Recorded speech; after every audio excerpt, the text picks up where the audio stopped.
Hello po, magandang gabi po mga Kahagis TV po. So, kagigising ko lang ho. So, bale ho kaginang umaga, hindi ko naging maganda yung activity po natin. So, hindi ko na ho tinuloy yun. Kaya, ito po yung episode na to is mag-sharing na lang ho tayo ng idea. Dahil po sa hindi natin inaasahan, strike ho natin is malaking isda ho yun, ilang kabigat ho, mabigat ho. Kaso na tuwiran na unatan ho tayo ng snap kanina pong umaga. So, ayan po, ipakikita ko sa inyo. Saglit lang naman ito. Tingnan nyo, ito yung nangyari. Ako, nasa bato. Kung saan sumalapit.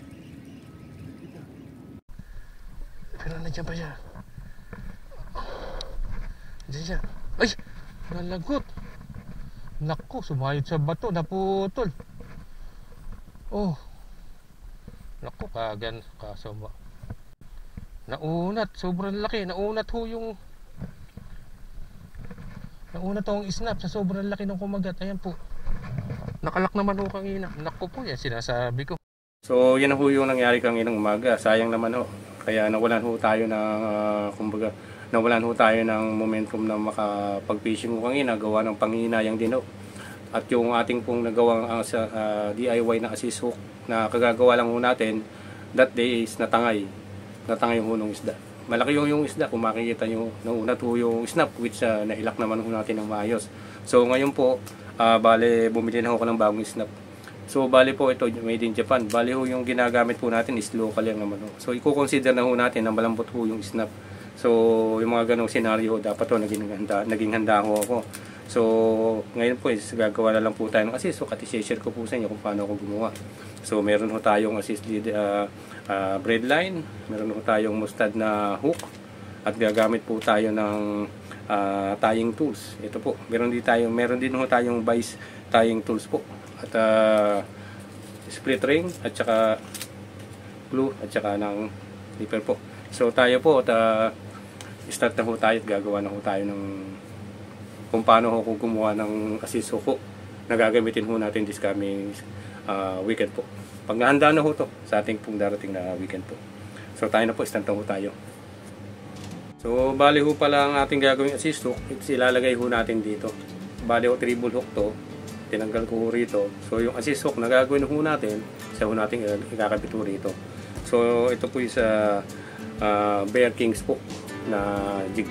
So dito ho natin kakabit to. Tayo na po, start na po tayo.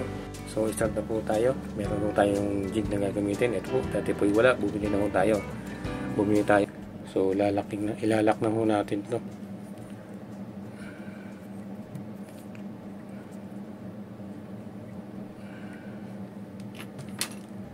So bali to gagamitin ho natin. Bali ano lang ho to. Pinakita ko lang ho sa inyo kung paano ko ginagawa. Then gagawa pa ho tayo. Kasi more than mga 4 pieces ho nito gagamitin ho natin. Itong jig na to. At saka ng ganitong design. Gagawa pa ho tayo.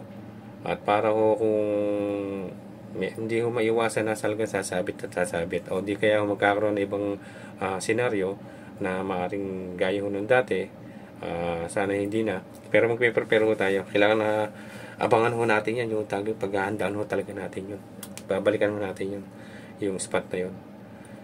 So ito lang ho ang pwede kong ma-share sa inyo. Assist hook po, effective po, yung tawag saglit lang ho, pero epektibo. So maraming pong salamat. Tsaka shoutout ho pala tayo. Magsha-shoutout ho pala tayo sa ating mga ka-viewer. Unang-una po sa JCTD po, Jesus Christ the Deliverer po ng Dubai. Ating Pastor Lani Rosterio, si Pastor Don Tuwason. Bali po ang JCTD po is dito po sa Dubai. Ang aming main church po is Mother Church po is Ginginto, Bulacan po.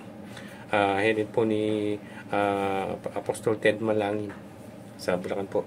At saka shoutout po big shoutout po sa mag-asawang Pawan Tapa, kay brother Pawan, tsaka kay sis Michelle, brother Rogen, at saka kay Pastor Eric.